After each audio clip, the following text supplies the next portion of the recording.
तो without wasting time आज का वीडियो शुरू करते हैं। तो आज हम इस वीडियो में डीमार्ट के ऊपर बात करने वाले हैं। आज इस स्टॉक में 3.5% की जोरदार गिरावट देखने को मिली है। तो हमें जानना चाहिए कि क्या गिरावट अपॉर्चुनिटी है एंड सबसे पहले जानना चाहिए गिरावट क्यों हुई है। तो देखिए, इस गिरावट के पीछे मेन कारण है कि इस कंपनी के क्वार्टर ऑन क्वार्टर बेसिस पे ऑपरेटिंग प्रॉफिट मार्जिन में थोड़ा डिप देखने को मिला है। इसी कारण से ये स्टॉक में थोड़ी गिरावट देखने को मिल रही है। अब देखिए, ये तो एक टेम्पररी कारण है क्योंकि हमेशा किसी कंपनी के ऑपरेटिंग प्रॉफिट मार्जिन नहीं गिरने वाले। तो हमें इस गिरावट में अपॉर्चुनिटी ढूंढनी चाहिए किसी कंपनी में इन्वेस्ट करने की, लेकिन अपॉर्चुनिटी एक अच्छी कंपनी ढूंढनी चाहिए। तो इसीलिए हमें पता होना चाहिए कि कंपनी करती क्या है, तभी हम इस कंपनी में इन्वेस्टेड रह पाएंगे। तो ये company basically super marts operate करती है under the brand name DMart. जैसा कि आपने बिग बाजार के बारे में सुना होगा, जो कि इस समय बंद हो गया है, ऐसा ही इस कंपनी के भी सुपर मार्ट्स हैं। देखिए, ये कंपनी दूसरी कंपनी से अलग क्यों जाती है, क्योंकि ये कंपनी बेसिकली डेप्ट लेके अपने सुपर मार्ट्स नहीं खोल रही है। मतलब कि यहाँ पे डेप्ट का भी कोई लफड़ा नहीं है, सबसे पहली बात। एंड दूसरी बात, देखिए इस कंपनी को दो तरह से फायदा होने वाला है। एक तो जो प्रॉपर्टी कंपनी खरीदती है उससे फायदा होने वाला है, एंड सेकंड बात, जो कंपनी का बिजनेस है मेन, उससे फायदा होने वाला है। एंड उससे कैसे फायदा होता है, देखिए इस कंपनी के पास एक कॉम्पिटेटिव मोड ये है कि ये कंपनी बेसिकली सस्ते में चीजें ऑफर कर पाती है एंड इतना डिस्काउंट बाकी राशन वालों के लिए देना काफी मुश्किल हो जाता है। अब ऐसा क्यों? देखिए, ये कंपनी काफी बल्क में ऑर्डर करती है अपने क्लाइंट से। अब क्लाइंट सोचता है कि ये ऑर्डर छूटना नहीं चाहिए एंड इसी का डीमार्ट फायदा उठाती है। वो कहती है हम आपसे जब इतने बल्क में ऑर्डर कर रहे हैं तो हमें अच्छा खासा डिस्काउंट भी चाहिए, एंड वही डिस्काउंट ये अपने कस्टमर से पास ऑन कर देती है, जिसके कारण इनकी ब्रांड वैल्यू बढ़ती है एंड फिर यही साइकिल कंटिन्यू होते जाती है। तो देखिए, इस कंपनी के बिजनेस को लॉन्ग टर्म में खत्म करवाना काफी हद तक ना के बराबर है, यानी कि लॉन्ग टर्म में इस कंपनी का बिजनेस ग्रो होना काफी हद तक तय है। एंड देखिए, इस कंपनी के बिजनेस को फ्यूल कौन दे सकता है? ऑनलाइन बिजनेस, जिसमें भी ये कंपनी बेसिकली एंटर करना शुरू कर दी है। तो हमने ये सब जान लिया कि कंपनी में ग्रोथ क्यों आ सकती है एंड कंपनी हमें इन्वेस्ट क्यों करके चलना चाहिए। अब देखिए, बहुत से लोग इस कंपनी के पी से कंफर्टेबल नहीं रहते हैं क्योंकि इस कंपनी का इस समय पी 120 के आसपास है। अब इसको किसी को बहुत ज़्यादा ही लगता होगा, लेकिन हम आपको एक बात बता दें कि हर कंपनी को अलग अलग पी मिलता है, बाजार हर कंपनी को अलग अलग पी देता है। तो हमें इस कंपनी के पी को एक बार में 120 देख के बहुत ज़्यादा नहीं कह देना चाहिए, क्योंकि अगर हम ऐसा कहते तो हम 5 साल पहले भी इस कंपनी में इन्वेस्ट नहीं कर पाते एंड वहाँ से स्टॉक ने 600-700% के रिटर्न दे दिए हैं। तो इसीलिए हमें इस कंपनी का मीडियन पी देखना चाहिए एंड इस कंपनी का 5 साल का मीडियन पी 144 के आसपास है। यानी कि आज इतनी गिरावट के बाद ये स्टॉक हमें अपने 5 साल के मीडियन पी के काफ़ी नीचे मिल रहा है, जो एक काफ़ी शानदार बात हो जाएगी। एंड देखिए, ये वैल्यूएशन इसलिए ज़्यादा नहीं लगती हैं क्योंकि बाजार इस कंपनी को हमेशा से ही ऐसी वैल्यूएशन देके आया है, क्योंकि 5 साल का हमने मीडियन पी देख लिया 144 का है। यानी कि हमने ये भी समझ लिया कि कंपनी ऐसी वैल्यूएशन को सस्टेन कर पा रही है, जो काफ़ी पर डे हो जाएगा। तो अब जानने प्रयास करते हैं कि हमें इस कंपनी में किस प्राइस पे इन्वेस्ट करना चाहिए। तो देखिए, इस कंपनी का एक 4250 के आसपास सपोर्ट था, जहाँ पे ये स्टॉक रिसेंट के कुछ समय काफ़ी बार सपोर्ट ले रहा था, लेकिन आज उस सपोर्ट के नीचे क्लोजिंग दे दी है। तो अब इस स्टॉक का नेक्स्ट सपोर्ट जोन कहाँ पे आना है?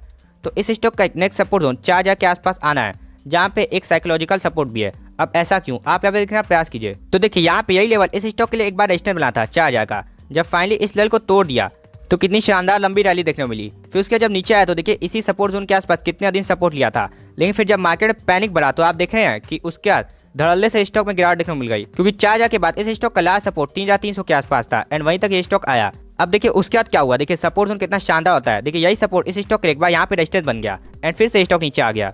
फिर उसके जब देखिए ऊपर जाने की कोशिश की तो यहाँ पे काफी दिन रेजिस्टेंस लिया एंड जब फाइनली इस लेवल को तोड़ दिया तो देखिए ऊपर से फिर देखिए कितनी शानदार लंबी रैली। तो इसीलिए हम आपको कहते हैं कि सपोर्ट जोन किसी कंपनी के जान लीजिए इन्वेस्ट करने पहले। अब देखिए, अब इस रैली के बाद यहाँ पे फिर से एक ब्रेकडाउन देखने को मिला है, तो अब ये स्टॉक सिंपली 4000 तक आ सकता है। तो अगर हमें इस कंपनी में इन्वेस्ट करना है तो हमें 4000 के लेवल का ध्यान रखना चाहिए, क्योंकि ये काफी शानदार कंपनी है जो सालों साल बिना रिस्क लिए हमारे पैसों को कंसिस्टेंटली ग्रो कर सकती है। एंड ऐसा ही इस कंपनी ने प्रूव करके दिखाया है, क्योंकि अगर आप इस कंपनी का 10 साल का सेल्स एंड प्रॉफिट ग्रोथ देखेंगे तो 30 एंड 38% की है, जो काफी शानदार ग्रोथ होती है किसी कंपनी के लिए। इसीलिए इस कंपनी ने 5 साल में काफी शानदार रिटर्न भी दिए हैं। इस कंपनी का 5 साल का स्टॉक प्राइस 30% का है, जो काफी अनबिलीवेबल रिटर्न होते हैं पर साल, वो भी कंपाउंडेड में। एंड एक और बात आप देखने का प्रयास कीजिए कि ये 30% के रिटर्न पर साल तब मिल रहे हैं जब इस स्टॉक में टॉप से 30% डिस्काउंट है, यानी कि कंपनी कुछ तो खास है। तो इसीलिए हमें इस कंपनी में इन्वेस्ट करके जरूर चलना है। वही अगर हम इस स्टॉक का RSI देखने का प्रयास करें तो इस स्टॉक का RSI इस समय 37 पे है, यानी कि ये स्टॉक एक डाउन टाइम में चला गया है, क्योंकि RSI इस स्टॉक का 40 के नीचे गिर गया है। तो देखिए, अगर आप शॉर्ट टर्म के लिए इस कंपनी में इन्वेस्ट करना चाहते हैं तो आपको इस कंपनी में 80% इन्वेस्ट नहीं करना है, क्योंकि RSI के हिसाब से ये स्टॉक इस समय डाउन टाइम में चला गया है एंड शॉर्ट टर्म में आप पैसा तभी बनता है जब हम किसी कंपनी में अप ट्रेंड में इन्वेस्ट करें। वही देखिए, अगर आप एक लॉन्ग टर्म इन्वेस्टर हैं तो आपको इस कंपनी में इस समय एक्टिवेट हो जाना है, क्योंकि ये स्टॉक इस समय डाउन ट्रेंड में एंड डाउन ट्रेंड में हमें अच्छी कंपनी को भी काफी नीचे के प्राइस पे खरीदने का मौका मिलता है। तो यहाँ पे एक्टिवेट होकर सपोर्ट जोन का इंतजार करना है, जो कि सिंपली आ रहा है 4000 के आसपास। एंड जैसे ये स्टॉक वहाँ पे आए तो हमें बंदर की तरह लपक लेना है स्टॉक को, क्योंकि ये एक ऐसी कंपनी है जिसको अपने पोर्टफोलियो में 15, 20, 30 साल तक के लिए भी रख सकते हैं। जी हाँ, जो हमारे पैसे को कंसिस्टेंटली ग्रो भी करती रहेगी। वही अगर हम इस स्टॉक की मूविंग एवरेज करने का प्रयास करें तो देखिए 80% ये स्टॉक भी अपने 20 डे, 50 डे एंड 100 डे तीनों मूविंग एवरेज के नीचे है एंड इस स्टॉक की 200 मूविंग एवरेज 4100 के लेवल के आसपास आ रही है, यानी कि ट्रेंड लाइन से थोड़ा ऊपर। तो ठीक है, अगर आपको इस कंपनी में इन्वेस्ट करना भी है तो या तो आप इस कंपनी की 200 मूविंग एवरेज के आसपास इन्वेस्ट कर सकते हैं, या तो आप यहाँ पे जो कि ट्रेंड लाइन का सपोर्ट आ रहा है 4000 के आसपास, वहाँ पे इन्वेस्ट कर सकते हैं। वहीं अगर हम इस स्टॉक की हेकेनेशी कैंडलस्टिक देखें जो कि हमें ग्रीड एंड फियर का मॉडल आती है, तो देखिए इस स्टॉक में यहाँ से यहाँ तक एक तरफा ग्रीड का मॉडल था, तो हमें इस मॉडल में इन्वेस्ट नहीं करना है। अगर इन्वेस्ट करना भी है तो थोड़े डिप में इन्वेस्ट करना है, जैसे यहाँ पे हम इन्वेस्ट करते तब भी हमें काफ़ी शानदार फायदा मिलता। अब एट डिपेंडेंट बात करें तो देखिए पिछले कुछ समय में इस स्टॉक में बड़ा फियर का मॉडल दिखा था, तो हमें इस फाउंड में जरूर इन्वेस्ट करना था। अगर हमें इस कंपनी में कन्विक्शन था तो हम यहाँ का इन्वेस्ट करते, यहाँ का इन्वेस्ट करते, यहाँ का इन्वेस्ट करते, एंड उसके बाद ग्रीड का मॉडल हमें काफ़ी अच्छा फायदा देता। एट दी प्रेजेंट बात करें तो देखिए बड़े दिन बाद इस स्टॉक में फिर से फियर का मॉडल शुरू हो चुका है, तो हमें इस कंपनी में इस फियर के माहौल में एक्टिवेट हो जाना है। एंड जब भी ये स्टॉक अपने सपोर्ट जोन के आसपास मिले जो कि सिंपली आ रहा है 4000 के आसपास, तो हमें इस स्टॉक में भर भर के इन्वेस्टमेंट करनी है। एंड अगर हम इस कंपनी में इन्वेस्ट करते हैं तो हम इस कंपनी की अपने पोर्टफोलियो में मैक्सिमम एलोकेशन 8 to 10% तक की भी दे सकते हैं, क्योंकि ये काफ़ी शानदार कंपनी है जो हमें कभी दुखी नहीं करने वाली। एंड अगर आप अपना पोर्टफोलियो रिव्यू करना चाहते हैं तो आप डिस्क्रिप्शन एंड कमेंट में दी गई जीमेल आईडी पे हमें अपना पोर्टफोलियो भेज सकते हैं। हाँ का पोर्टफोलियो फ्री ऑफ कॉस्ट इसी चैनल पर रिव्यू कर देंगे। तब तक के लिए आप हंसते रहिए एंड दिस इज दान साइनिंग ऑफ।